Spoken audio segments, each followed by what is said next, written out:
Bien, iniciamos este conversatorio y acceso a la información en los archivos y los dejo con la moderadora, la coordinadora del Grupo de Transparencia, Acceso a la Información de la Asociación Latinoamericana de Archivos, Adriana Martín. Adelante, Adriana, por favor. Muchas gracias, Marco. Bueno, muy buenos días, tardes a todas. Y pueden silenciar sus micrófonos mientras tenemos el conversatorio. Muchas gracias.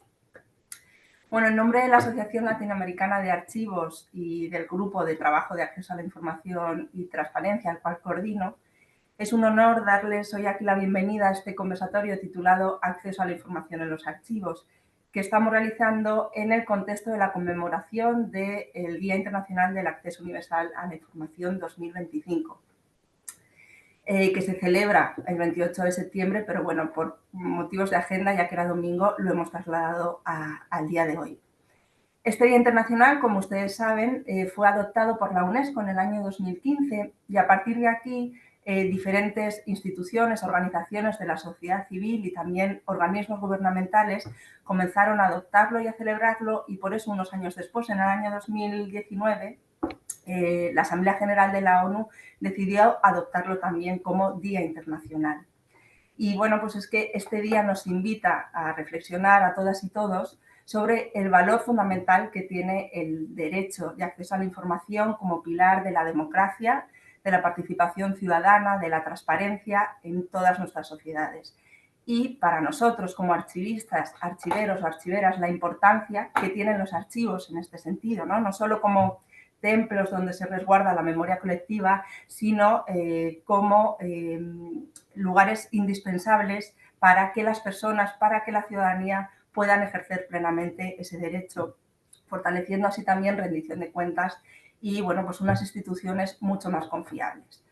Además, es que este acceso universal a la información está muy relacionado con la Agenda 2030, con los Objetivos de Desarrollo Sostenible, en particular con el ODS número 16 de Paz, Justicia e Instituciones Sólidas, ya que el acceso efectivo a la información promueve, por un lado, sociedades justas, pacíficas e inclusivas y, además, fortalece la democracia, participación ciudadana y la confianza, como ya hemos dicho, en las instituciones. Pero no solo con ese ODS 16, que sin duda es el que más relación puede tener con este derecho a acceso, sino también con otros objetivos de desarrollo sostenible, como puede ser el ODS 5 de igualdad de género, porque asegurando que mujeres y niñas tienen un acceso efectivo a la información, vamos a conseguir reducir esas desigualdades estructurales. Y bueno, desde el Grupo de Trabajo de Acceso a la Información y Transparencia de la ALA, queremos conmemorar este día. Entonces, bueno, decidimos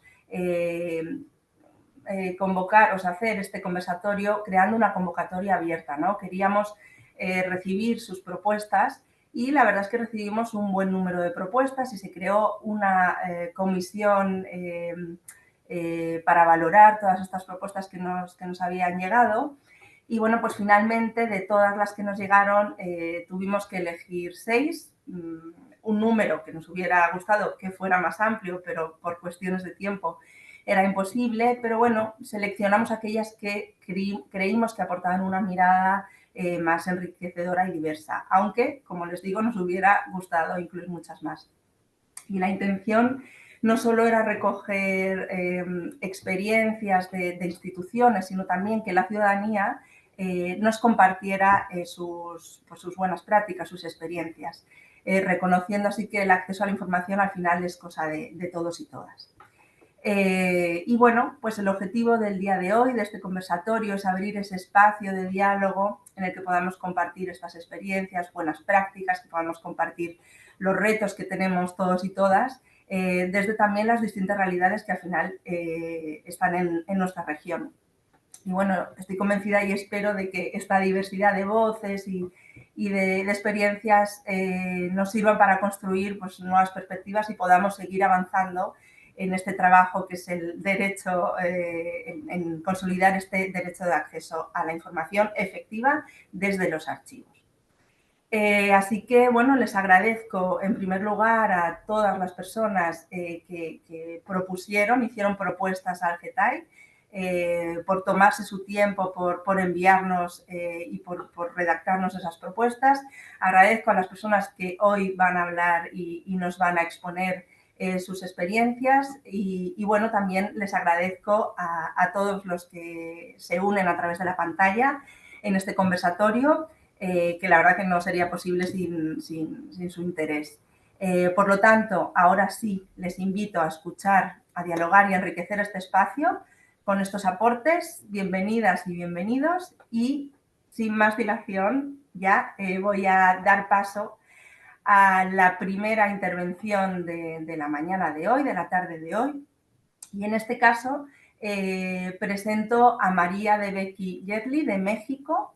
Ella viene representando Artículo 19, Oficina para México y Centroamérica, que es una organización independiente y apartidista cuyo propósito es promover y defender los derechos de libertad de expresión y de acceso a la información para todas las personas en base a estándares internacionales de derechos humanos.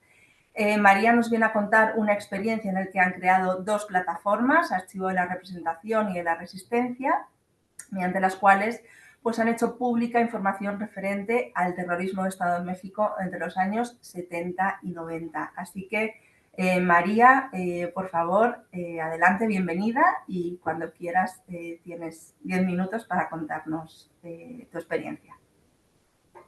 Hola, buenos días, tardes, dependiendo de dónde estén. Adriana, muchas gracias por la introducción, por la presentación. Estamos muy contentas de estar acá en este espacio convocado por la ALA. Como justo decías, nos gustó mucho que fuera una convocatoria abierta y que se pudieran presentar las propuestas y estamos muy emocionadas también de poder pues, compartir con las demás personas que estén en este evento. Que es, como decías, en el contexto del Día Internacional del Acceso Universal a la Información, y es pues uno de los derechos por los que trabajamos desde Artículo 19. Hoy en la mañana veía una viñeta de Mafalda, esta tira cómica de Kino, en donde está una plantita que están todas las plantitas floreadas y hay una plantita que todavía no tiene flores y el papá de Mafalda le dice, ay, esta no floreció y le dimos riego, luz, abono, ¿qué le puede haber faltado? Entonces Mafalda grita, primavera y, y el papá se queda así como pensando y ella dice, información, ¿no? Lo que le faltaba a la plantita para florecer era la información. Y un poco desde Artículo 19 acá en México pensamos justamente que el derecho a la información es un derecho o la información en sí misma nos ayuda a florecer metafóricamente, a tomar decisiones, a crecer y pues es un derecho llave que nos abre las puertas a otros muchos derechos. Entonces, en estos minutitos que tengo, les voy a compartir, justo como decía Adriana, dos iniciativas que hemos llevado a cabo desde Artículo 19, que es una organización de la sociedad civil originalmente basada en Londres y que tiene varias oficinas regionales, una de ellas la nuestra en Ciudad de México, que es la Oficina Regional para México y Centroamérica. Desde Artículo 19 hemos trabajado mucho en términos de derecho a la información, pero específicamente el tema de derecho a la verdad con respecto a violaciones graves a derechos humanos. Y en particular nos hemos centrado mucho y hemos tenido el privilegio de trabajar con organizaciones, colectivos, familiares de personas víctimas de la violencia de Estado de los años 60 a los años 80 en México.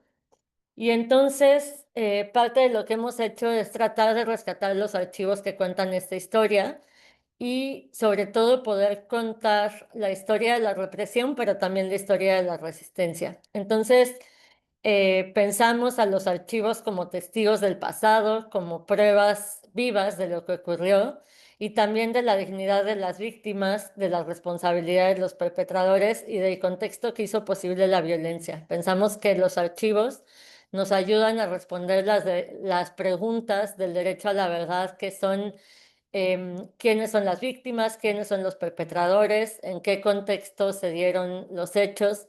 Y también, y muy importante en términos de las personas desaparecidas, los archivos nos pueden ayudar a saber en dónde están cada una de esas personas desaparecidas. Como les decía, en México, como en muchos otros países de Latinoamérica, especialmente en Centroamérica, en el Cono Sur, se dio una política de represión por parte del Estado entre las décadas de 1960 y 1980, en donde fueron desaparecidas cientos de personas, otras personas sufrieron ejecuciones extrajudiciales, tortura, prisión política o fueron obligadas al exilio. Y en México todavía 50 años de estos crímenes, todavía no tenemos ni verdad, el Estado no se ha hecho responsable de estos hechos y sobre todo la sociedad en su conjunto todavía no sabe qué es lo que pasó, quiénes son las víctimas, quiénes son los perpetradores, a pesar de que en los últimos años, en las últimas décadas ha habido muchos intentos desde la sociedad civil y desde el Estado para, para traer luz a todo esto que sucedió.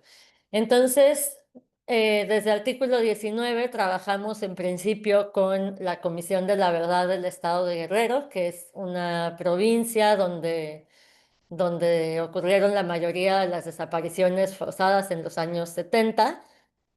Y ahí quienes llevaron a cabo los trabajos de la Comisión de la Verdad tomaron fotografías en el Archivo General de la Nación y nos compartieron, artículo 19, más de 310,000 fotografías que decidimos hacer públicas en una plataforma que se llama archivosdelarepresión.org.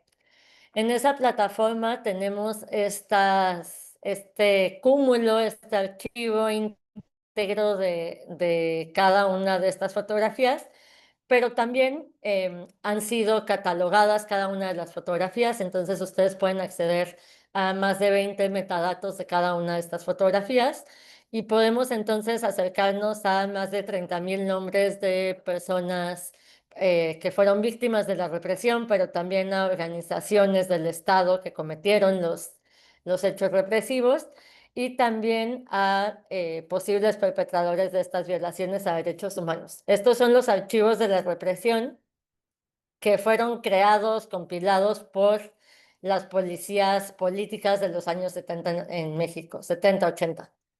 Y a partir de esa experiencia se acercaron también a nosotros colectivos de familiares y de sobrevivientes de víctimas de violaciones graves a derechos humanos de los años 70 y 80 y nos donaron más de 50,000 documentos históricos que pertenecen a este mismo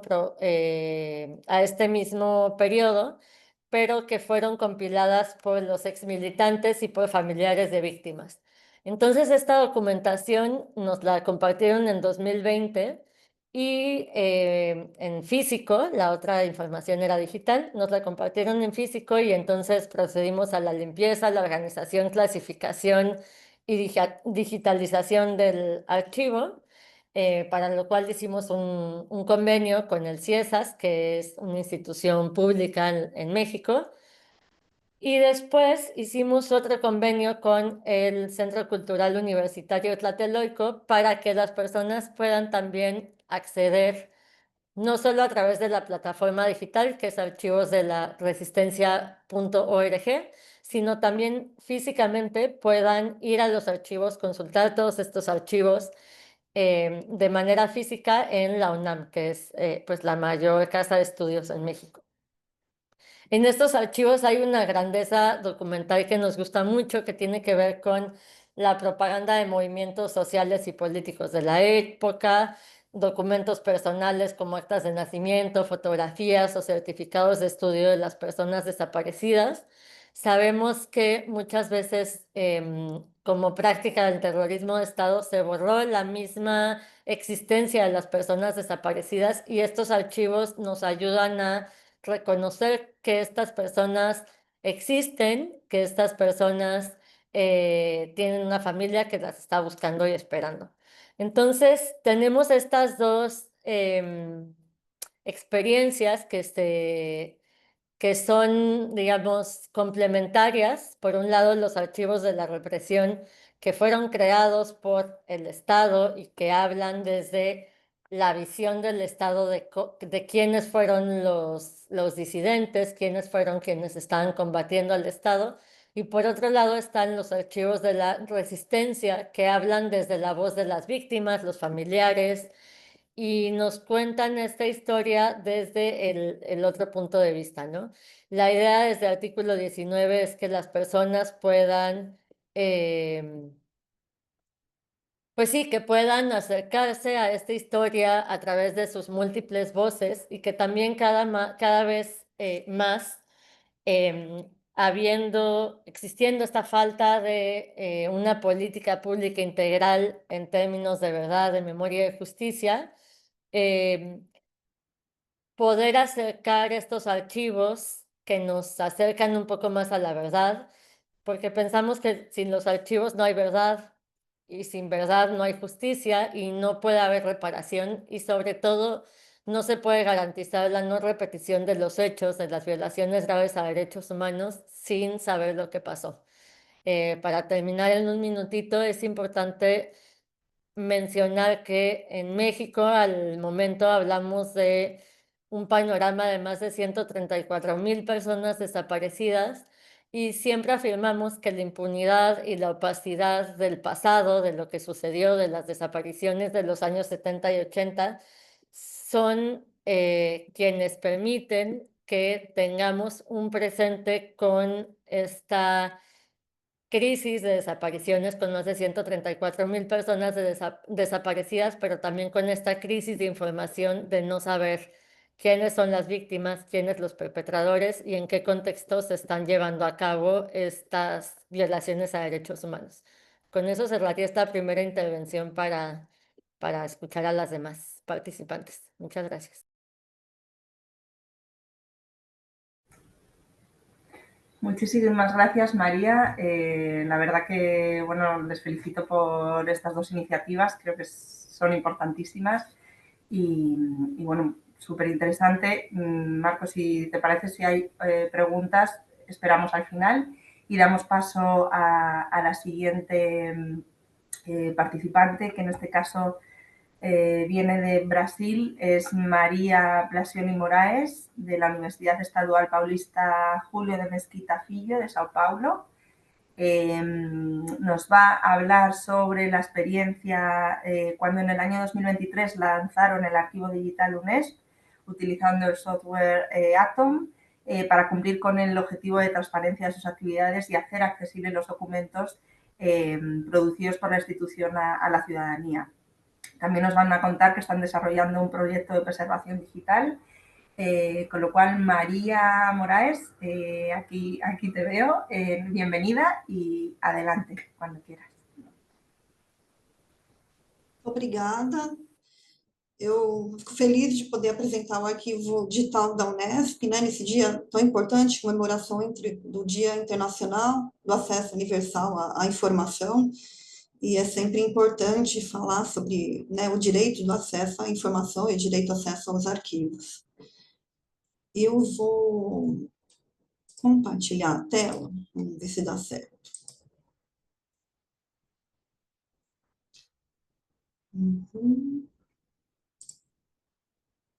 Certo. Então, a Unesp é uma universidade grande, né? Ela é estadual, pública e gratuita, né? Foi criada em 30 de janeiro de 1976 e está no estado de São Paulo. Tá? No estado de São Paulo, praticamente todo, né? Ela é multicampus, então ela está presente em 24 cidades, com as suas 34 faculdades e institutos, né? Aqui eu tenho um mapinha de São Paulo, então cada cidade aqui, né? O mapa está mostrando as cidades onde tem essas faculdades e institutos da universidade. Então, realmente abrange o estado todo. E, especialmente, vou destacar aqui em Marília, na cidade de Marília, é oferecido o curso de graduação em arquivologia, né? E também comporta ali o programa de pós-graduação em ciência da informação. Enfim, né? A universidade é grande e ela tem aí vários cursos, né? Quem tiver interesse também convido a ver a página da universidade. Sobre os arquivos, especificamente, né? Cada faculdade, instituto tem o seu arquivo analógico, digital também, né? Já, evidentemente, produz arquivos digitais, mas também temos arquivo em papel, né? Evidentemente, arquivo analógico. Então, cada unidade, cada cidade cuida do seu arquivo, né? O órgão na universidade, de cada faculdade que cuida do arquivo é a seção técnica de comunicações, né? A gente chama de STCom. Então, a seção técnica de comunicações, ela faz a gestão desses arquivos analógicos e do digital também. Embora o nodo digital, ele nasça em sistema, né, ele é produzido num sistema, no SIGAD, tramita no sistema, enfim, e o sistema faz toda a gestão do arquivo, né, e a seção técnica de comunicações vai controlando esses documentos. Então, é um arquivo grande, né, o fundo aí da universidade. Embora, claro, né, cada seção técnica cuida do seu arquivo analógico ou digital, né, mas há uma centralização em relação à produção de política e normas de arquivo da universidade, né? Entre os órgãos que produzem essas normas e gerenciam, né, e fiscalizam também a execução das normas, eu destaco aqui a Comissão de Avaliação de Documentos e Acesso, como o nome diz, né? Ela faz ali a produção de políticas de avaliação e para acesso aos documentos de arquivo, produzindo normas, instrumentos técnicos, né? E a gente tem também a Comissão Permanente de Preservação Digital, a CPPD, né? Então, como o nome diz também, essa comissão, né? A CPPD, ela cuida da política de preservação digital, execução da política de preservação digital dos documentos de arquivo, elabora planos de ação para os documentos digitais, né? E ela, na verdade, que faz a gestão, cuidou da produção e da gestão do arquivo digital Unesp, que é o que eu vou apresentar hoje, né? Que é o nosso foco aqui. Evidentemente, existem outros órgãos da universidade que também se interrelacionam aí para cuidar e fazer a gestão desses documentos, né, de arquivo, mas eu destaquei aí dois órgãos importantes, né? Entre as políticas e instrumentos técnicos, eu destaco alguns deles também aqui, como o plano de classificação e tabela de temporalidade, tanto para documentos de atividade meio como de atividades fins, tá? A política de preservação digital para documentos de arquivo, que foi finalizada em 2017. Após a criação dessa política, então começou a serem elaborados, né, os planos de ação para preservação digital de conjuntos, né, de séries documentais, tá, que eu vou falar um pouco disso também. E a gente também tem o manual de redação de atos administrativos, né, que o manual de redação é importantíssimo, tanto para padronizar, né, e controlar ali a produção de documentos, tanto analógicos como os digitais também, no sistema hoje, né, nos atos digitais. Ah, então, são alguns dos instrumentos, né. Bem, e o que é o arquivo digital da Unesp, né? Ele foi lançado em 2023, né? É uma plataforma para dar acesso aos arquivos, né, da universidade. Então, decidiu-se usar o software Atom, né, o Access to Memory, e essa aplicação, ela possibilita a customização, então a universidade realmente customizou, né, para trazer a identidade da universidade para a aplicação, né, para o software, e ele já é atraente, já é amigável, né, mas para ele ficar mais atraente, mais amigável ainda, né, eu acho o Atom realmente, ele é muito importante, ele é muito bom para a área, enfim, né, e hoje, né, a partir da difusão aí, do uso do Atom, são disponibilizados mais de 6.000 documentos produzidos pela área meio da universidade, né, exatamente 6.637 documentos estão disponíveis na plataforma. E por quê? Né, por que decidiu usar, né, a universidade decidiu usar o Atom, enfim.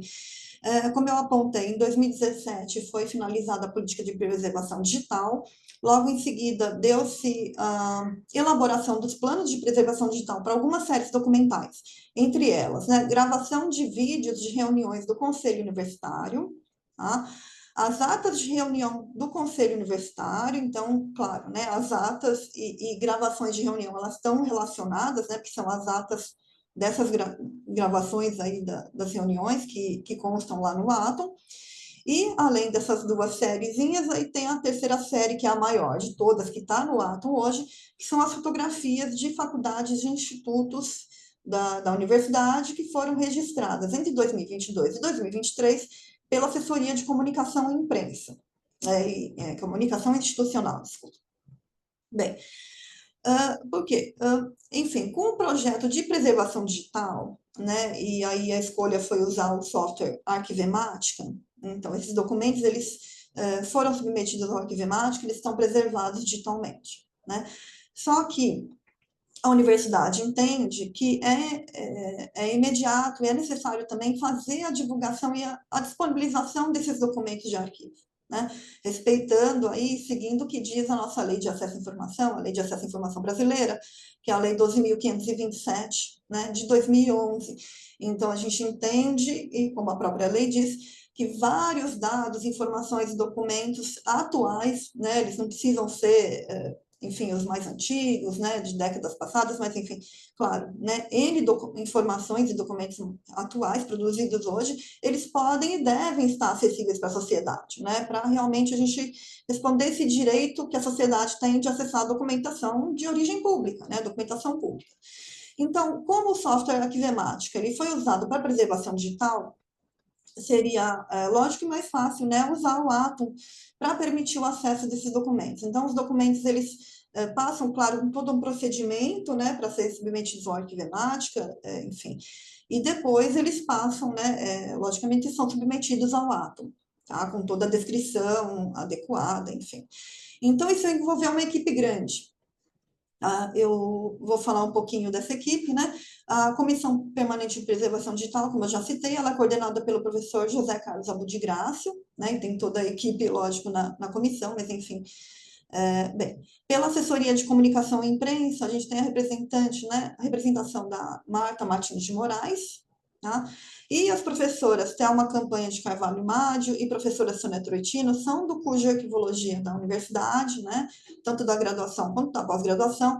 Então, elas contribuíram muito, né? Como os outros também, mas também contribuíram muito para definir aspectos, diretrizes, né? E normas normativas para a descrição dos documentos, para os metadados, e trouxeram os alunos de graduação e de pós-graduação para contribuir no preenchimento desses metadados também. Né, que em pouco tempo, em um ano, mais de 6.000 documentos foram descritos, então precisar realmente do esforço e do conhecimento, né, das professoras e dos alunos.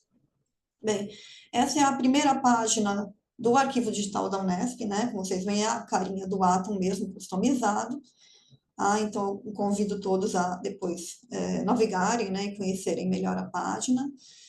Essa é a primeira página. Eu vou falar um pouco das séries documentais que constam, né, por enquanto são 3, tá? As gravações em audiovisual, né, os vídeos das reuniões do Conselho Universitário, elas datam de 2017 a 2022, né, essas reuniões aconteceram entre 17 e 22, são 64 documentos, tá? E foram preenchidos 23 metadados em Dublin Core e alguns metadados Unesp, né, assim definidos. Aqui a gente tem a página da série, né, da série Registro Audiovisual, porque a Unesp tem o plano de classificação, então o plano de classificação ele foi inserido no ato, ele está também disponível, né, o usuário pode abrir a árvore, né, chamado de árvore, enfim, pode abrir a hierarquia, o plano de classificação, para visualizar no ato, tá?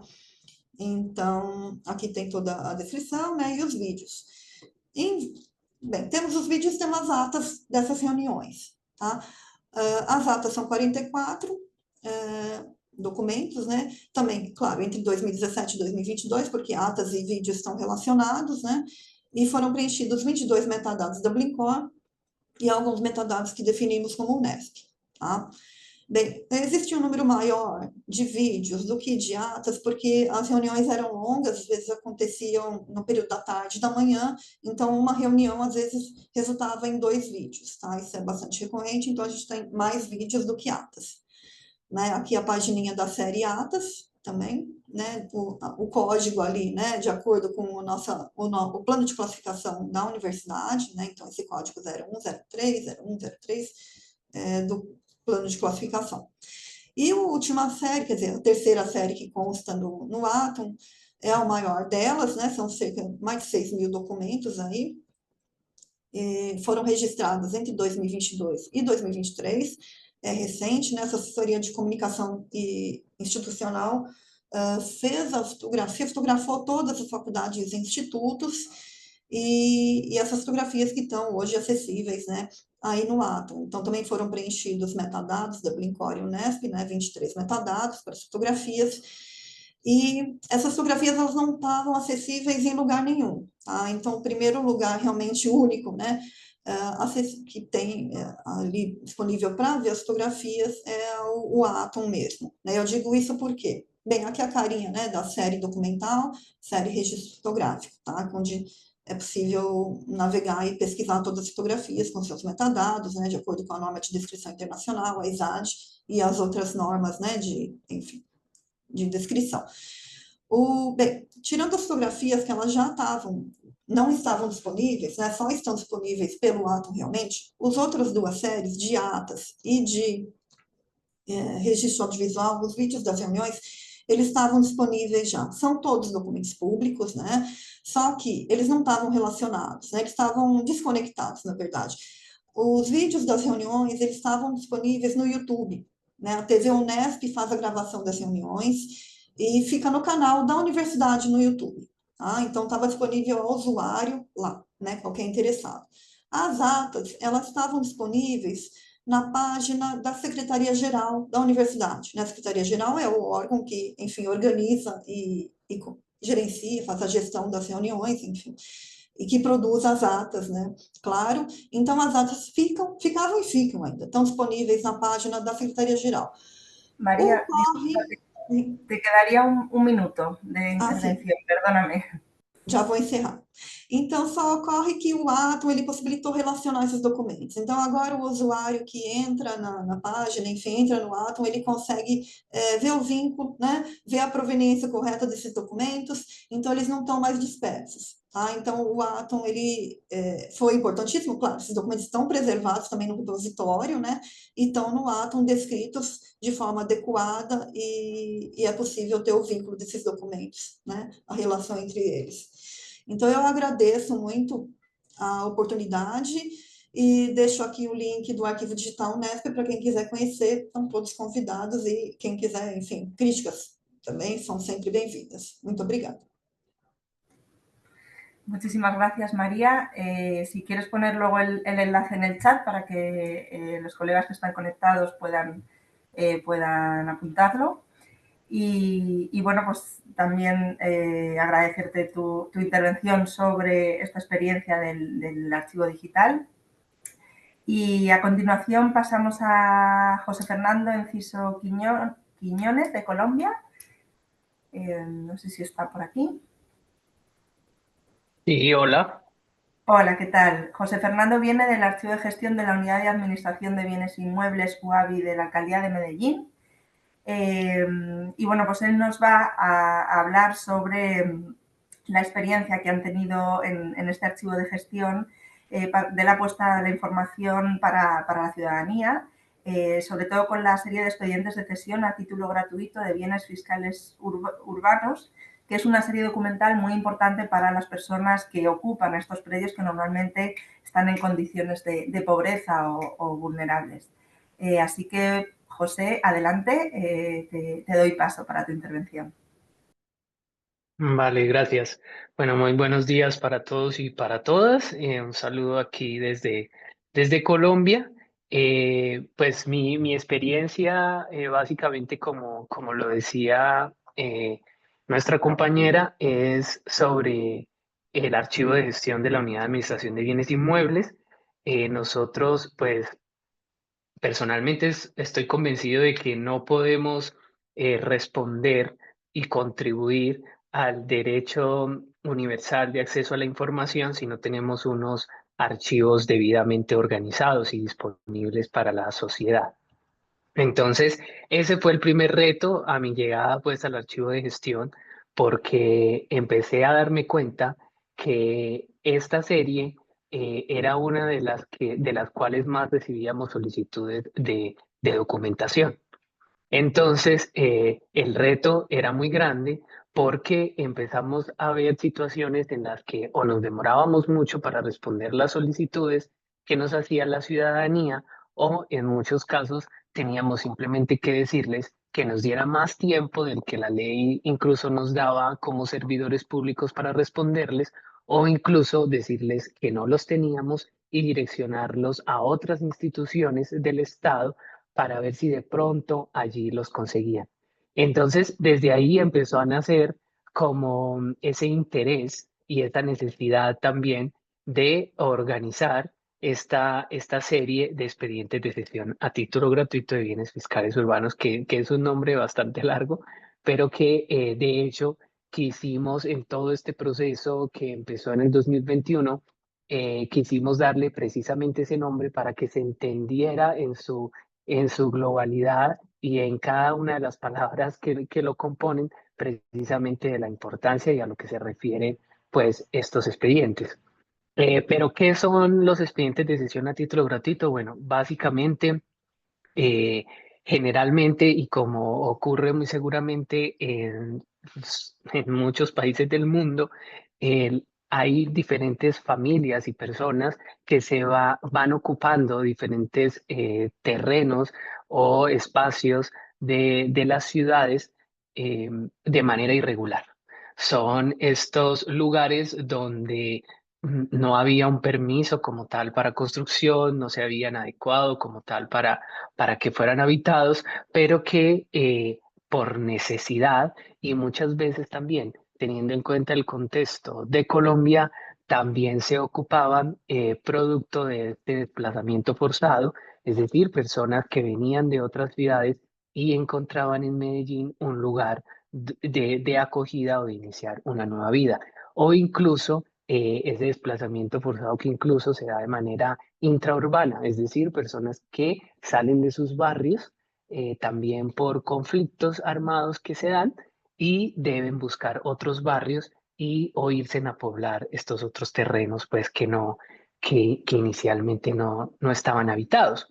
Entonces, este tipo como de urbanización irregular pues da origen al nacimiento de muchos barrios, barrios que consideramos pues barrios populares donde generalmente pues como acabo de decir viven personas que por un lado vienen víctimas del desplazamiento forzado y por otro lado también son personas que producto precisamente de las condiciones sociales no tienen los recursos para tener una vivienda propia o incluso pagar un arriendo y deben salir a buscarse pues dónde vivir e iniciar de cero y empezar a construir lo que llamamos coloquialmente los cambuches o las casitas pues que empiezan de palos y empiezan así a construir sus hogares. Entonces, con el pasar de los años, pues se van conformando estos barrios y empieza también desde la administración municipal la necesidad de que se legalicen estos barrios y que a las personas, pues, que empezaron a habitarlos y ahí es importante decir que uno de los requisitos precisamente para que esta cesión se dé es que la vivienda sea usada precisamente en este sentido, valga la redundancia, como vivienda familiar, es decir, no se use como un negocio o para lucrarse, sino que de verdad sea la vivienda pues, de estas familias. Entonces, en medio de un programa de titulación de estos predios, entonces empieza todo un proceso visitando a estas familias y se empieza a recibir y a producir una serie de documentación eh, para precisamente comprobar la estadía de estas familias, cómo llegaron allí, la conformación de esa familia y empieza un estudio con toda esta documentación para que la administración municipal decida si titula o no los predios. Una de las condiciones, como ya les decía, es precisamente que sea una vivienda que se use como vivienda familiar y hay otros requisitos.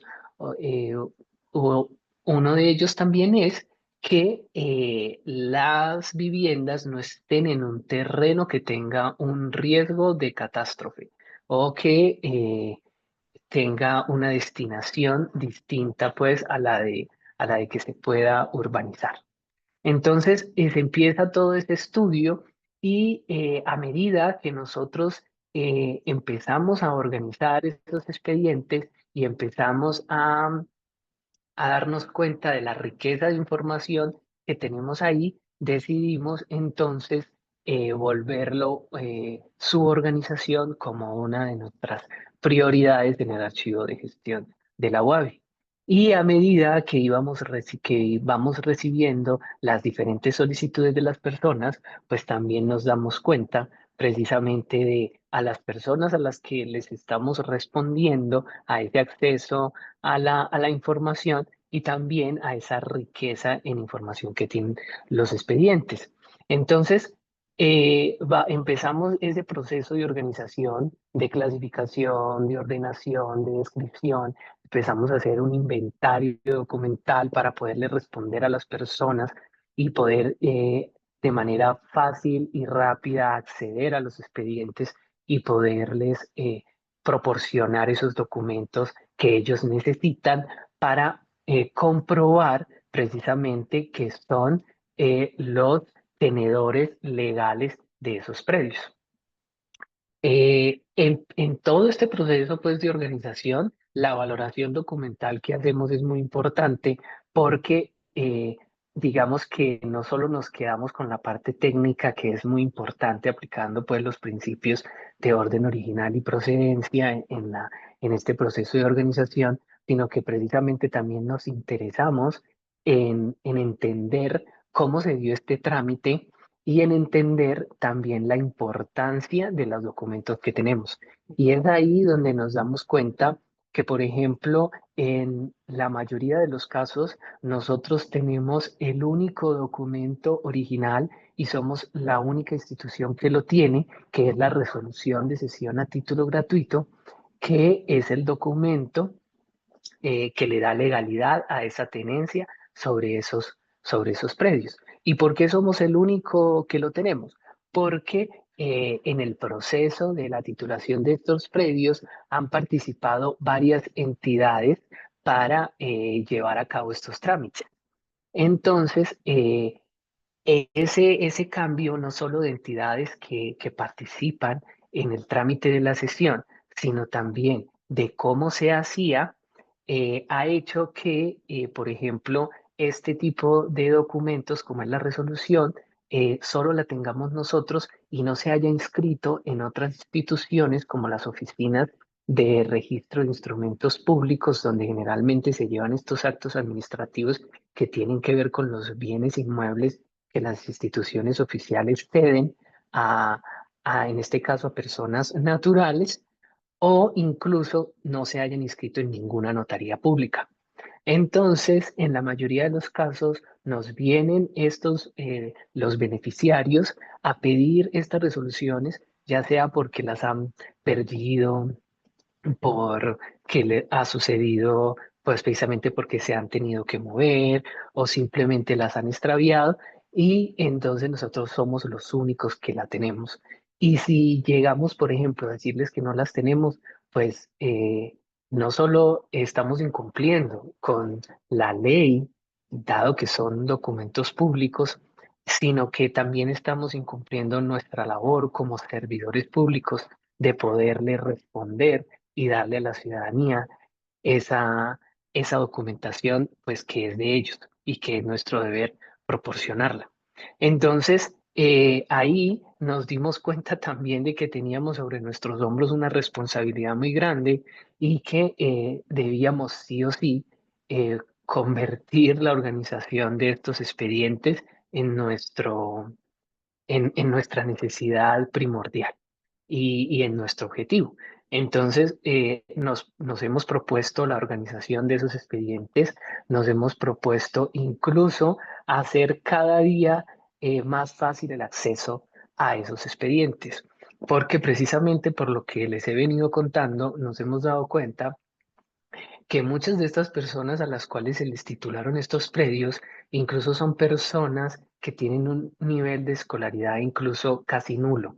¿Y por qué nos hemos dado cuenta de eso? Porque cuando han ido presencialmente, incluso a solicitarnos esos documentos, y les hemos facilitado los formatos que incluso creamos para poder responder presencialmente a esas solicitudes, nos hemos dado cuenta que o ponen a firmar a las personas con las que vienen o incluso a la hora de firmar, a duras penas pueden escribir las iniciales de sus nombres o al menos su nombre. Entonces, esto nos hace ver la importancia de lo que tenemos y también la obligación que tenemos de poderle responder a esas personas. Generalmente en la institución pública tenemos hoy en día con todas las herramientas pues, de tecnologías de la información y también para ahorrar un poco el uso del papel, eh, tendemos a pedirle a las personas que nos dé su correo para responder esas solicitudes. Y nosotros al ver al tipo de población al que respondemos, hemos dicho, pues no podemos exigirles eso, tenemos que responderles esto en físico, tenemos que respondérselos ya, porque si vienen hasta aquí es porque de verdad lo necesitan. Y entonces respondemos esas solicitudes de manera presencial, física, dándoles a ellos y a ellas los documentos pues en soporte papel. Muchísimas gracias, José, por traernos un ejemplo tan claro de cómo, bueno, los archivos están al servicio de la ciudadanía para ejercer derechos por parte de la ciudadanía y, bueno, por esa sensibilización que tenemos que hacer los archivos a la no discriminación, ¿no? También trabajar pensando bueno, pues esa no discriminación. Muchísimas gracias y pasamos a la siguiente invitada, que es Alba Villar Gómez, de la Subdirección General de los Archivos Estatales de España. Ella nos va a dar otra mirada del acceso, en este caso relacionado con la difusión, como, bueno, pues, cómo las redes sociales pueden ser un canal activo de difusión, mediación y cómo a través de estas redes la subdirección han acercado contenidos documentales, referencias archivísticas a un público muy amplio y diverso, superando así barreras geográficas y técnicas que tradicionalmente dificultaban el acceso. Así que, Alba, bienvenida y adelante. Muchas gracias. Buenos días y buenas tardes a todos y a todas. ¿Podéis ver la presentación? Sí. Vale, perfecto. Bueno, como ya ha comentado mi compañera Adriana, todas y todos sabemos que el acceso universal a la información es uno de los grandes logros de nuestra sociedad contemporánea. Que cualquier persona, con independencia de su origen o de sus circunstancias, pueda consultar nuestras fuentes documentales que garantizan derechos y son además el reflejo de una memoria colectiva, es un pilar clave de la democracia. Sabemos que entonces la información, o sea, no es un privilegio, es un derecho, y garantizarla fortalece la igualdad y la participación ciudadana, como han estado comentando todas las personas que han intervenido con anterioridad. Como también ha dicho Adriana, mi intervención hoy parte de una experiencia concreta que quizás no es muy común en los debates vinculados con el acceso a los archivos, y es la gestión de las redes sociales de los archivos estatales del Ministerio de Cultura de España. Es un enfoque distinto a lo habitual en este tipo de debates, pero mirarlo desde el punto de vista desde el mundo digital nos permite abrir el foco de reflexión sobre el acceso, y yo creo que deberíamos considerarlo positivo. Vivimos en la era digital y en este contexto las redes sociales se han convertido en una herramienta fundamental. Son plataformas de alcance global que facilitan la difusión de información y la creación además de comunidades. Nos permiten conectar con personas que están en lugares muy diversos, alejados, compartir ideas, compartir conocimientos, además de manera inmediata. Y lo más importante, abrimos el acceso a quienes antes quedaban fuera.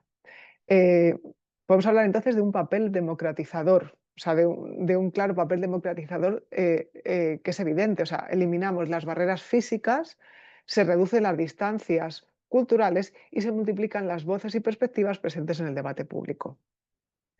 Para los archivos y otras instituciones culturales, como los museos, las bibliotecas, esta realidad supone un desafío, además, o sea, una oportunidad, pero también un desafío. Durante mucho tiempo los archivos han estado... Alba, no sé si estás pasando la presentación. No, es que todavía no, sí, todavía no iba a pasar. Para los archivos y otras instituciones culturales, eso, además de una oportunidad, supone un desafío.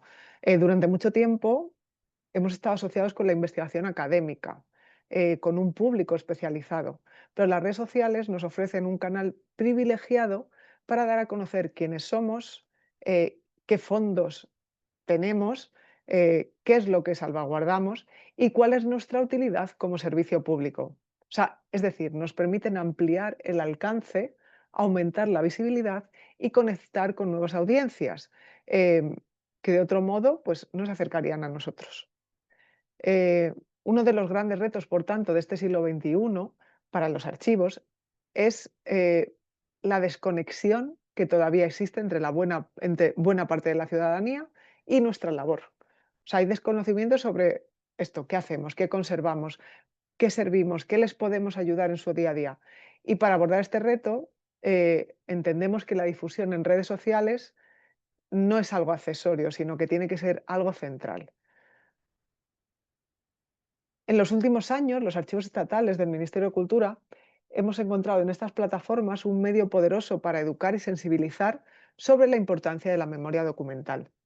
A través de campañas digitales, de publicaciones en redes sociales, destacamos hitos históricos, conmemoramos efemérides, difundimos exposiciones que realizamos, actividades, eh, y mostramos en definitiva nuestro trabajo de custodia y conservación y puesta al servicio de la ciudadanía.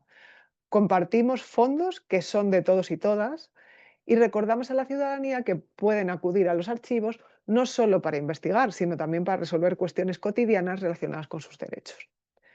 Además, las redes sociales nos ofrecen algo insustituible, que es la interacción a tiempo real. O sea, no solo hablamos, no solo mostramos, sino que también escuchamos. O sea, los ciudadanos y las ciudadanas preguntan, comentan, comparten, por lo que generamos un diálogo, un intercambio que refuerza una comunidad, que genera comunidad. Esto es participación ciudadana en estado puro y una de las líneas estratégicas que más queremos reforzar. Renunciar a estas herramientas sería, evidentemente, desaprovechar un instrumento con un enorme potencial transformador. Por eso, como se dice en España en un lenguaje coloquial, los archivos estatales nos hemos subido al carro, por así decirlo, de las redes sociales.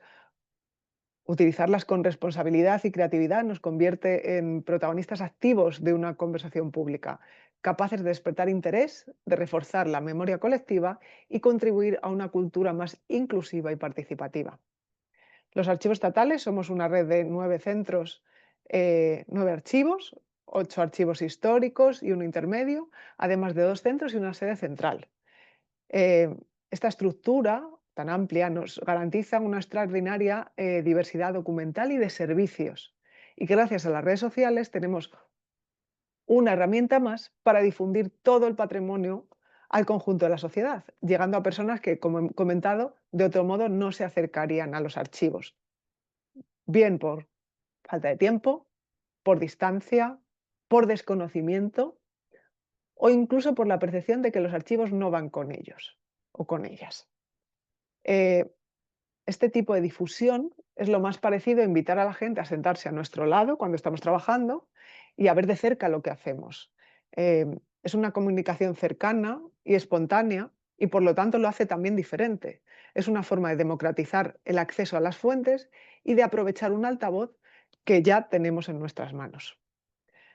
Ahora bien, difundir en redes sociales implica también adaptar el lenguaje. No podemos comunicar de la misma manera en un artículo académico o en un congreso de especialistas de archivística que en una publicación de Instagram. Queremos llegar a la gente y por eso debemos de ser claros, comprensibles, visuales y atractivos. Por eso hablaba de que es un reto, es una posibilidad, pero nos tenemos que adaptar, tenemos que aprender a hacerlo. Tenemos que transmitir lo que tenemos, cómo lo hacemos, cómo trabajamos, lo que ofrecemos a la ciudadanía de una forma llamativa, curiosa incluso podríamos decir venderlo en el mejor sentido de la palabra. Y siempre con rigor. O sea, tenemos que utilizar sencillez, sin sesgos, con precisión y evitando juicios de valor innecesarios. En nuestro caso, contamos con diferentes canales. Facebook es el más veterano, abierto en 2011 y con una comunidad bastante consolidada de 50.000 seguidores. X, el anterior Twitter, desde 2014 con 31.200 seguidores.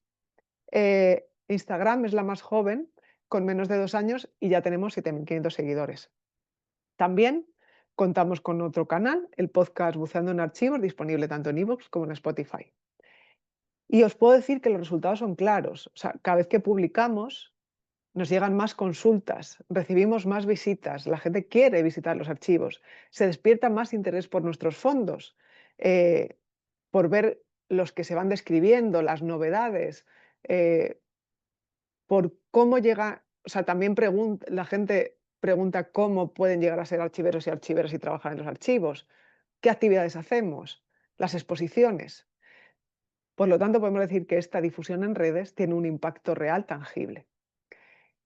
Y en este sentido, teniendo además tiempo muy limitado, quería compartir un único ejemplo especialmente significativo de nuestra experiencia a este respecto, ¿vale? El cómic La puerta de la memoria, creado por la ilustradora Carla Berrocal. Es una autora de reconocida trayectoria en el cómic social y que sin experiencia previa en archivos se sumergió en nuestro mundo de nuestra mano y lo tradujo en viñetas. El resultado ha sido un cómic periodístico que comunica nuestro trabajo de forma accesible, visual y distinta.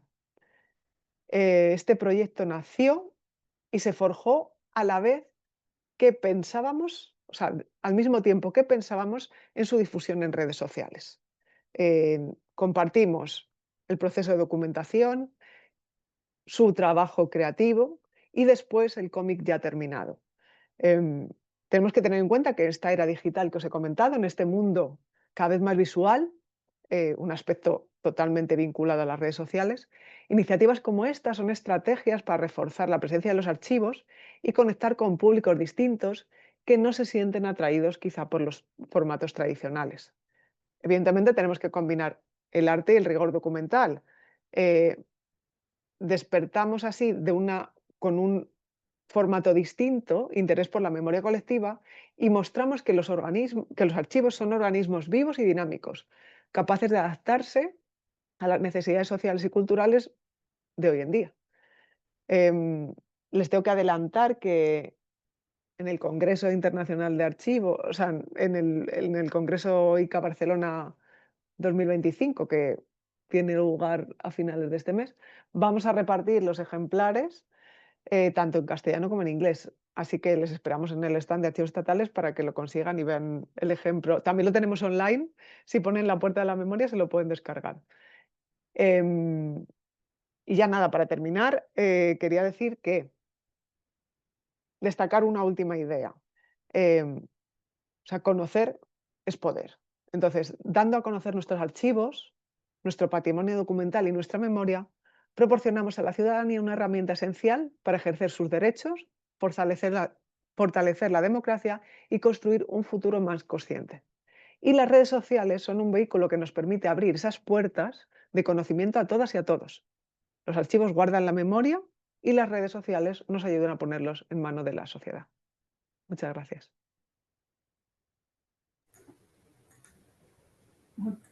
Muchas gracias, Alba, por mostrarnos también ese otro foco de la difusión y la comunicación para también fomentar ese acceso a los archivos.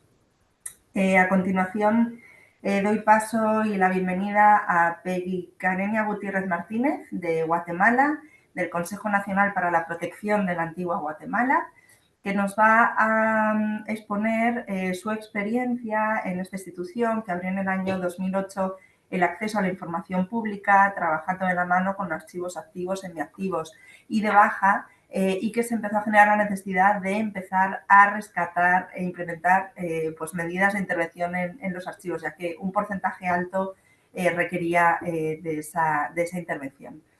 Por lo tanto, Peggy Carmina, adelante y bienvenida. Hola, muchas gracias. Gracias por darnos esta oportunidad de ser parte de este conversatorio para el Consejo Nacional para la Protección de la Antigua. Es un paso muy importante el dar a conocer la necesidad que hemos tenido de resguardar esta historia de esta ciudad patrimonio. Vamos a ver, voy a compartir. El marco legal de los archivos en Guatemala era un tema bastante abandonado, si así lo queremos ver, ya que la legislación guatemalteca, desde la Constitución de la República, en sus artículos 30 y 31, expresan la importancia que tienen los archivos en la administración pública.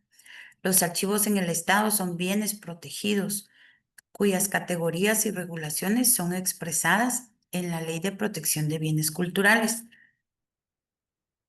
Pero estos temas, el archivo era como el abandono en muchas instituciones públicas, la bodeguita, el cuartito donde habían cajas, documentos apilados.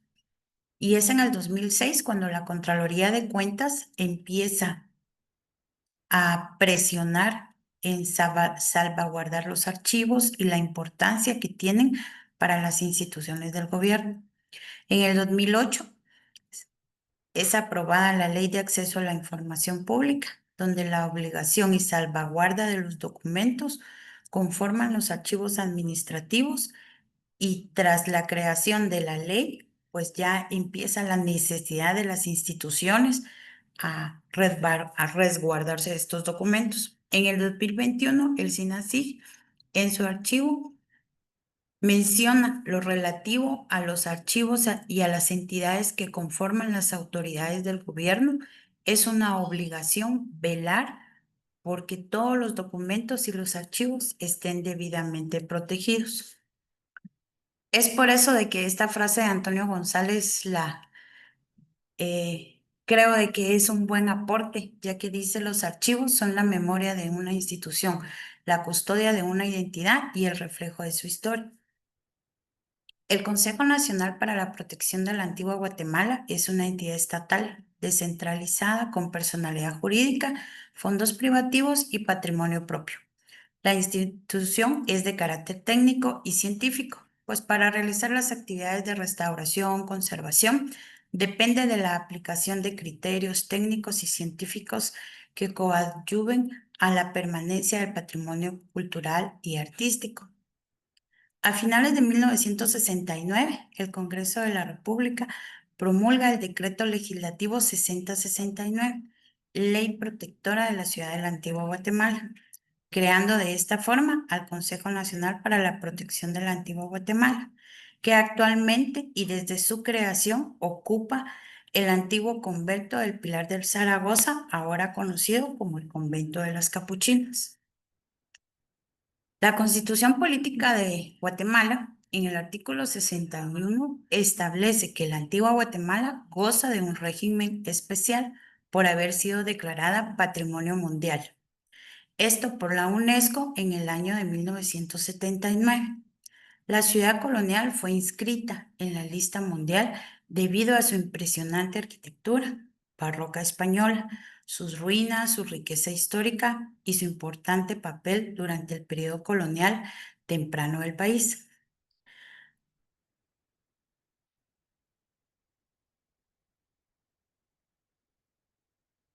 Es así como se crea la necesidad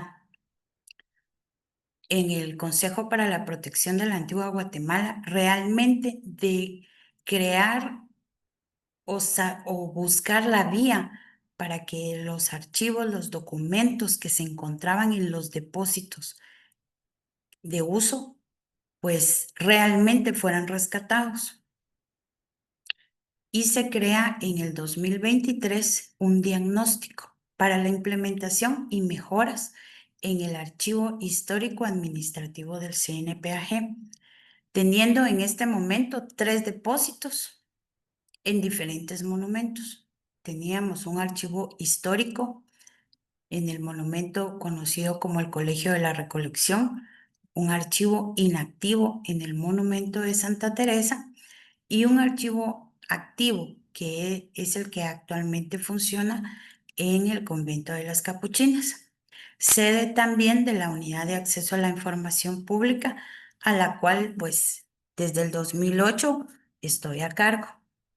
Dado esto, que empiezan a surgir las necesidades, como mencionaron otros compañeros que me antecedieron, se crea la necesidad de ver que no siempre podíamos pedir prórroga, responder inexistencia de documentos, si sabíamos que en algún lado estaban esas memorias, simplemente no estaban a la vista, no estaban para una consulta previa.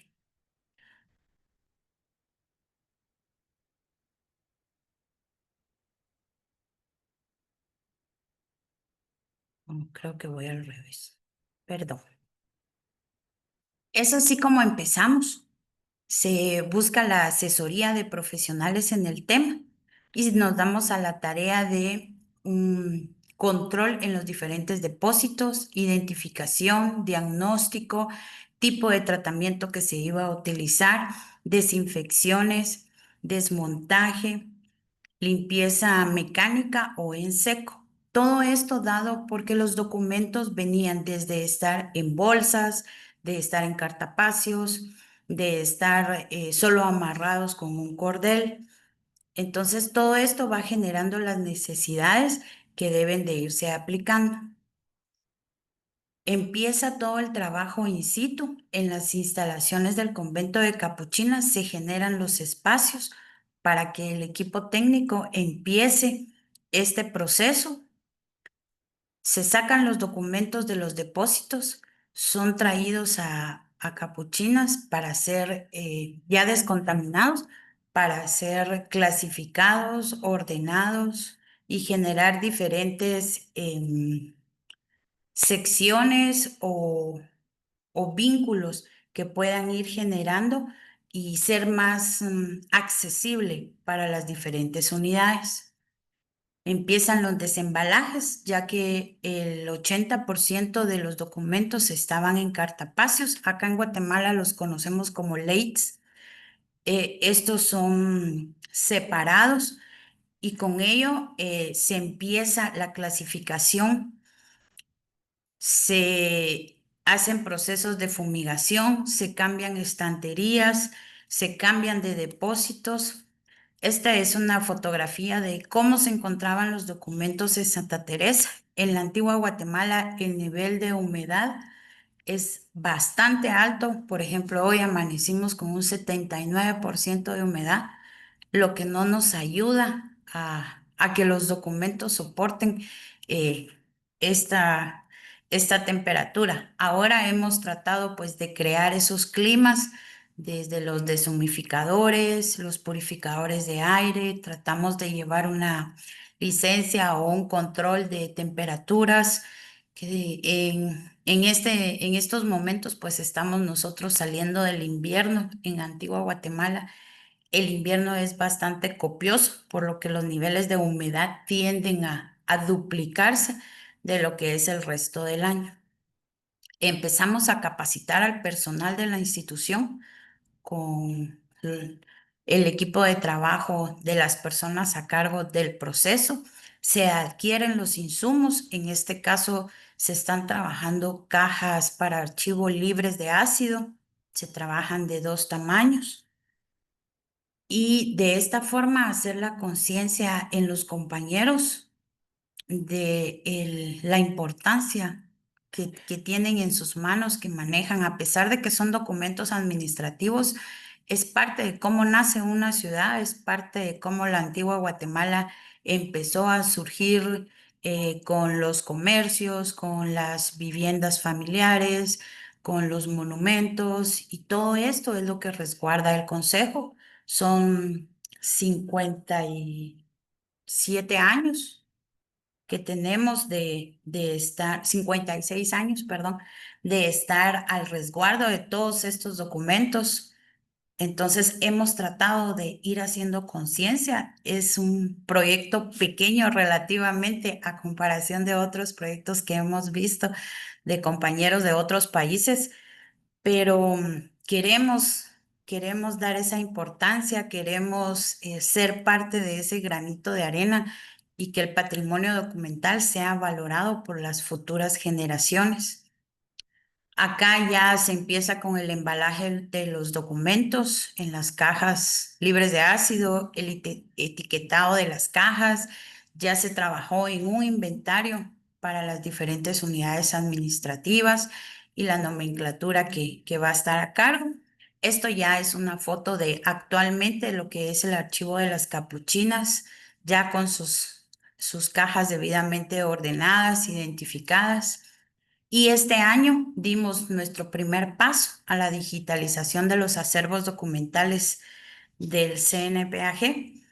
Tenemos apenas un mes de haber iniciado, teniendo a la fecha digitalizado ya 30,000 documentos. La primera fase son 300,000 documentos los que se van a digitalizar, pero creo de que la emoción nos embarga porque algo que mirábamos muy lejos, ahora gracias a la Ley de Acceso a la Información, pues ha hecho un poco de presión y de conciencia de lo importante que tenemos. Los resultados que hemos tenido, el cumplimiento del artículo 36, Ley de Acceso a la Información Pública, salvaguarda de los documentos, cumplimiento del artículo 65, alteración o destrucción de la información de archivos, reducción de costos operativos administrativos, transparencia y datos abiertos como una institución pública, y en general el cumplimiento del normativo o tema de archivos y la Ley de Acceso a la Información Pública, así como la Contraloría General de Cuentas.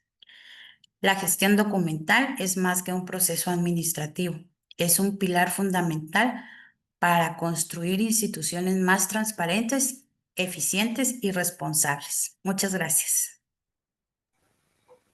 Muchísimas gracias, Tei Karenina, por traernos este ejemplo de la importancia de la gestión documental, ¿no?, para facilitar el acceso, y enhorabuena por todo el trabajo que han realizado y por los resultados que están obteniendo.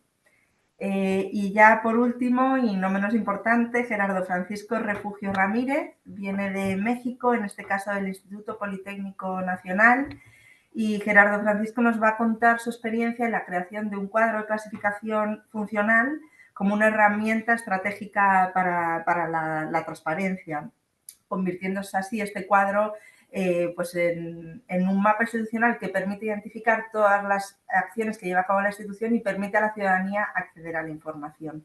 Así que bienvenido, Gerardo Francisco, y adelante. Muchas gracias. Muy buen día a todos, a todas.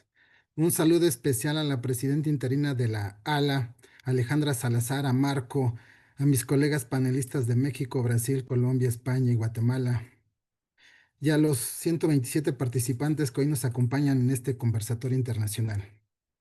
Pues bueno, hoy voy a empezar con algo que pueda incomodar, ya que los archivos no sirven para nada. Son solo papeles acumulados. Siempre se quedan al final de la fila. Y en la era digital, organizar expedientes físicos es perder el tiempo. Estimadas y estimados colegas, esas frases me duelen, porque aunque suenan absurdas, estando en pleno siglo XXI, todavía hay instituciones y personas que piensan así. Pero hoy quiero demostrar lo contrario. Los archivos no son más que un gasto inútil. Son la garantía viva de la transparencia, memoria y derechos ciudadanos. Sin archivos es imposible ejercer el derecho de acceso a la información. Sin archivos no hay instituciones sólidas y sin instituciones sólidas no hay democracia.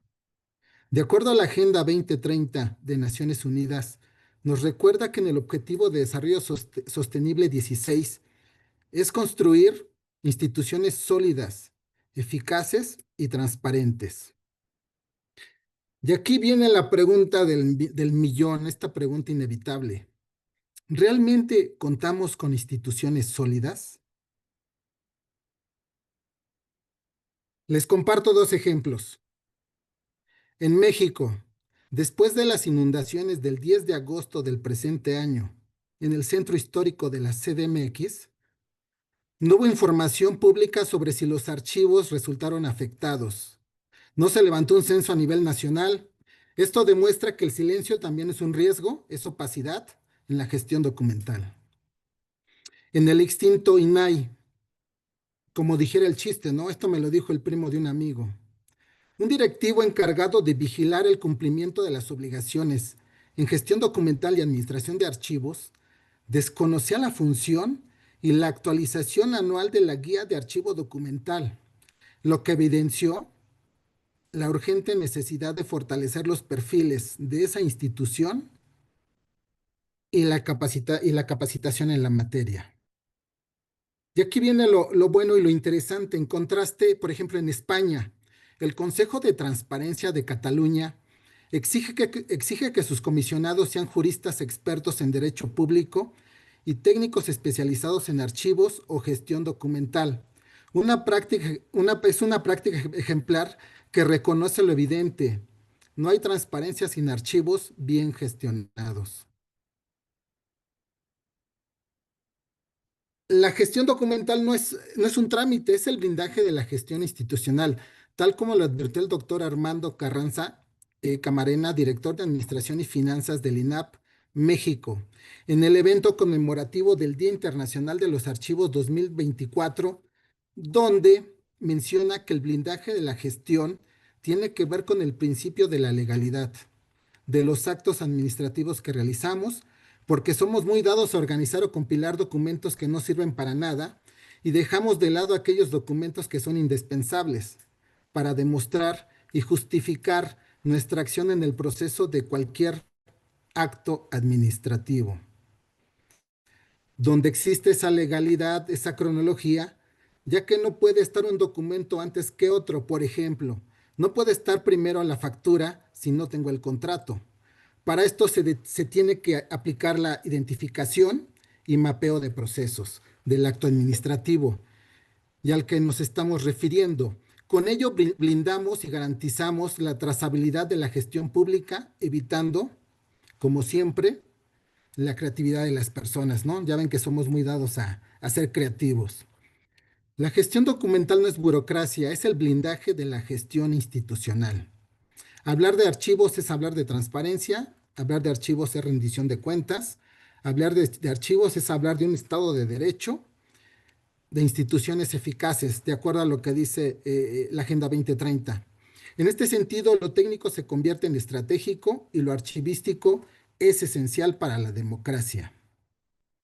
Un cuadro archivístico no es solo una tabla de clasificación, es un mapa de transparencia ciudadana. Y aquí está el corazón de mi experiencia, el cuadro general de clasificación archivística por funciones.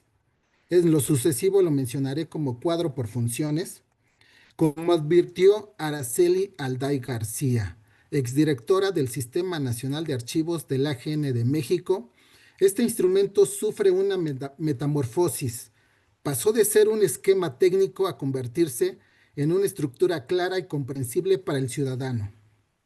Esa transformación la confirmé de primera mano durante mi encargo como jefe de Departamento de Asesoría Archivística, estando en el Archivo General de la Nación de México. Desde ahí tuve la oportunidad de elaborar modelos de cuadros por funciones para sectores estratégicos como fue ciencia y tecnología, salud, además de coordinar propuestas de cuadros por funciones para los demás sujetos obligados del gobierno federal.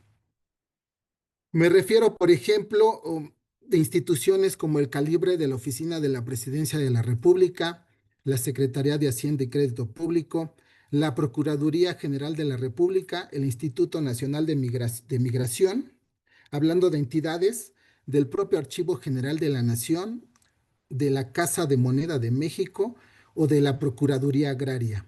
Órganos autónomos como la Comisión Nacional de los Derechos Humanos, instituciones educativas como la Benemérita Universidad Autónoma de Puebla y la Escuela Nacional de Biblioteconomía y Archivonomía. Incluso también trabajé con instituciones privadas como fue el Museo Interactivo de Economía, el famoso MIDE.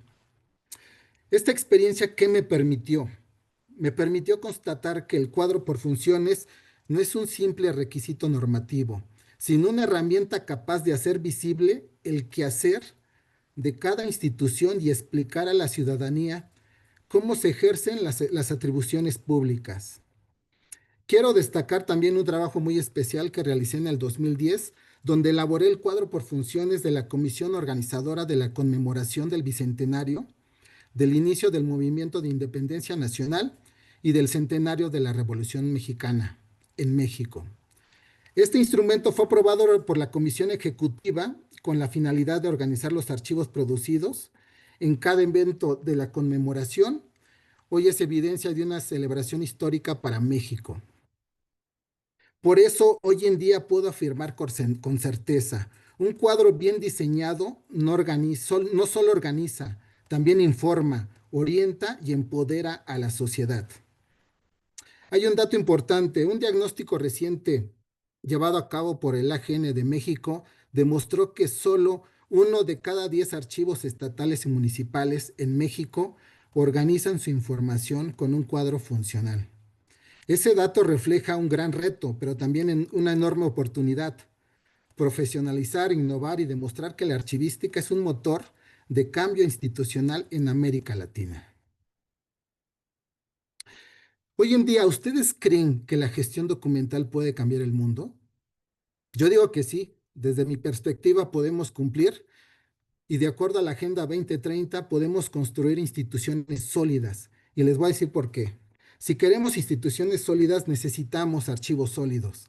Si queremos sociedades transparentes, necesitamos cuadros por funciones, claros, que partan de una base sólida y única de procesos y procedimientos, que estén alineados a la misión y visión y objetivos estratégicos de cada una de las instituciones.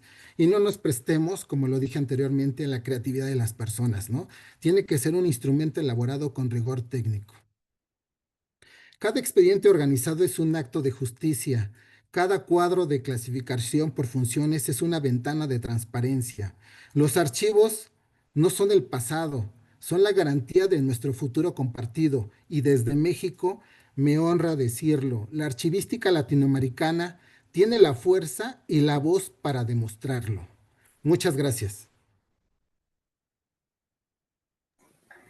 Muchísimas gracias, Gerardo. Le confieso que me ha dado un microinfarto cuando ha comenzado con esa frase, pero luego lo hemos entendido todos y todas. Bueno, Ok. muchísimas gracias por participar. Sí pediría a los 6 ponentes que enciendan sus cámaras.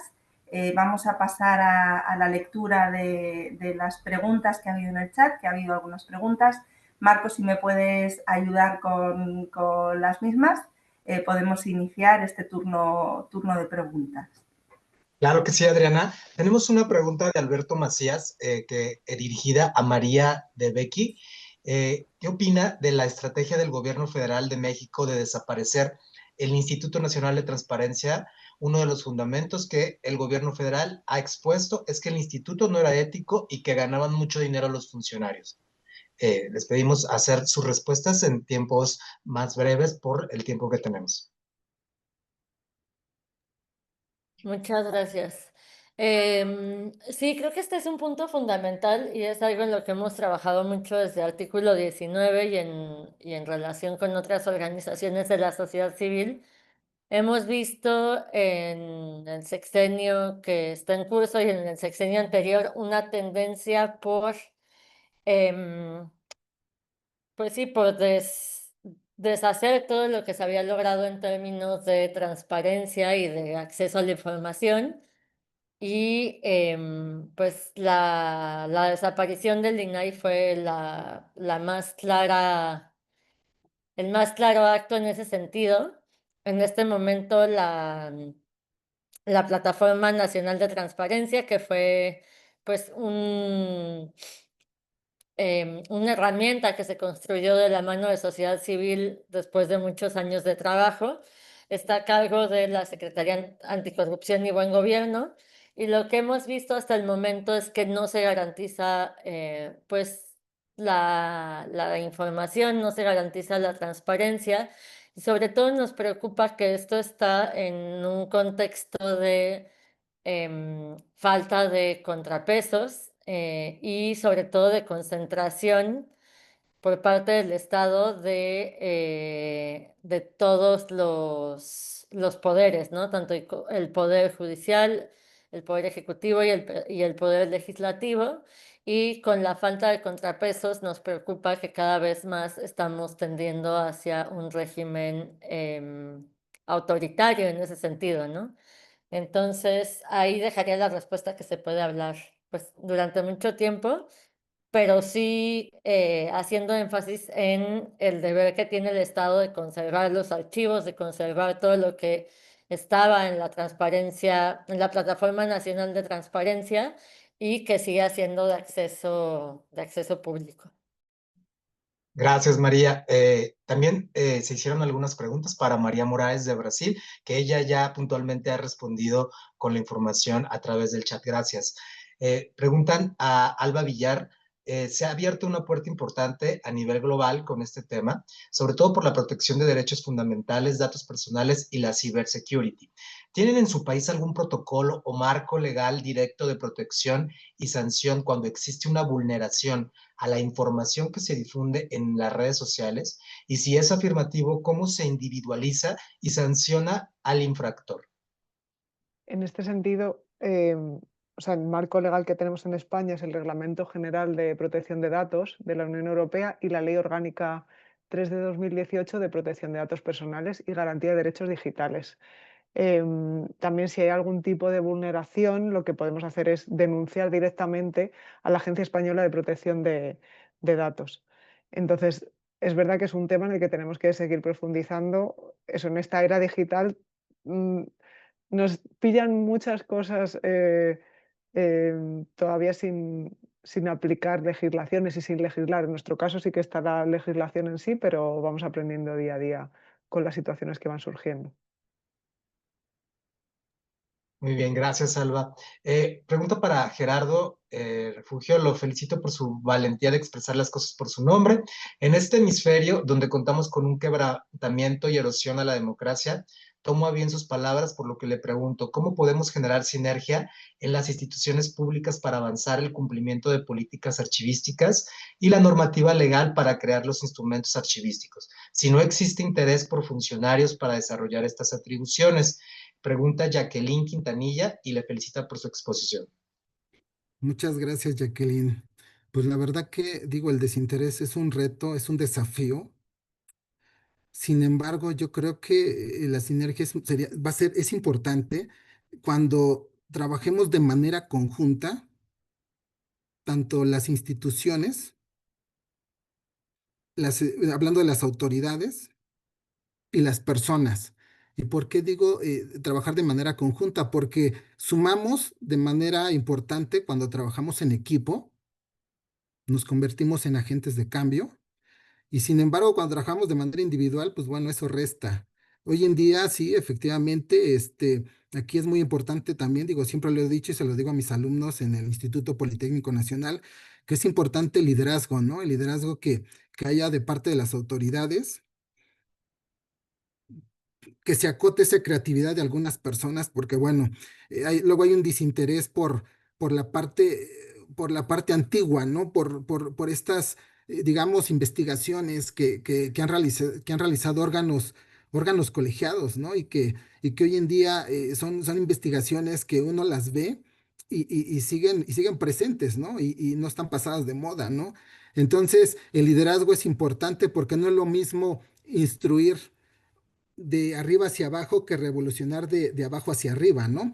Entonces aquí el tema de los archivos, desde mi punto de vista, es un tema gerencial, es un tema de alta dirección, donde realmente tiene que estar, las grandes esferas tienen que estar involucradas, tomar decisiones y con ello, en este caso, permear hacia abajo, ¿no? Entonces, para mí es muy importante la parte del liderazgo, la parte de la cultura organizacional, el trabajo en equipo, este, y que también nosotros, por otra parte, nosotros que estamos en la operación, pues realicemos el trabajo con ética, ¿no?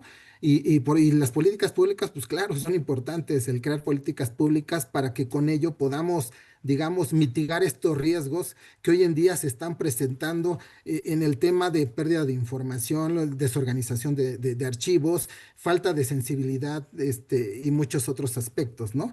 Pero bueno, aquí el tema es el trabajo en equipo y el liderazgo, ¿no? Esa sería mi respuesta.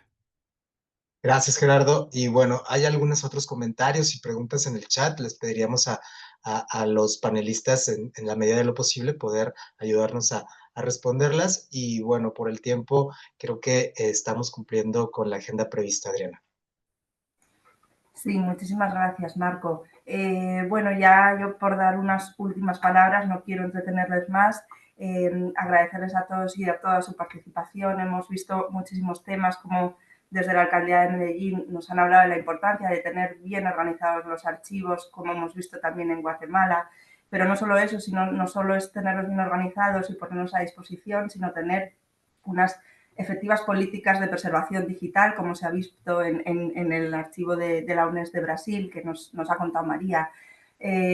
También la relación del derecho a acceso con otros derechos, como el derecho a la verdad, el derecho a la restitución, a la memoria, como María de Becky nos contaba en el caso mexicano. Y la importancia también de la difusión, ¿no? Como una pata más que he visto en un comentario, eso sería lo último. Bueno, es un proceso todo, yo creo que no es lo primero, lo último. La difusión tiene que estar también en todas las actividades que llevamos a cabo desde el punto de vista archivístico, en esa gestión documental o en ese rescate de archivos, ¿no? Lo podemos difundir también. Y por último, también, bueno, la importancia de los instrumentos archivísticos. Estamos muy acostumbrados a que los cuadros de clasificación son nuestros instrumentos de trabajo, pero no, son herramientas básicas para el acceso a la ciudadanía. Gracias a ellos, al cuadro de clasificación funcional, los ciudadanos y ciudadanas saben qué hacemos las instituciones y dónde puede ir a solicitar la información, ¿no? Y cómo esa importancia de todo nuestro trabajo lo tenemos que trasladar a las altas esferas. Esto es un poco lo que nos queda, que nos cuesta un poco. Pero bueno, en conjunto son voces que coinciden en que el acceso a la información no es únicamente un ejercicio técnico, sino que es un derecho ciudadano y que fortalece la democracia, la transparencia y la confianza social en las instituciones. Y bueno, que el camino hacia consolidar este acceso a la información requiere de innovación, de memoria, de trabajo, de conservación, de organización y sobre todo de esta visión incluyente, de esta visión de las diferentes experiencias de la región por este compromiso con el patrimonio compartido. Así que por mi parte nada más, agradecerles a todos y todas su presencia, sus intervenciones, de los ponentes y las ponentes y también de todas las intervenciones en el chat. Muchísimas gracias a todos y todas. Gracias. Gracias. Muchas gracias. Gracias. Gracias. Gracias.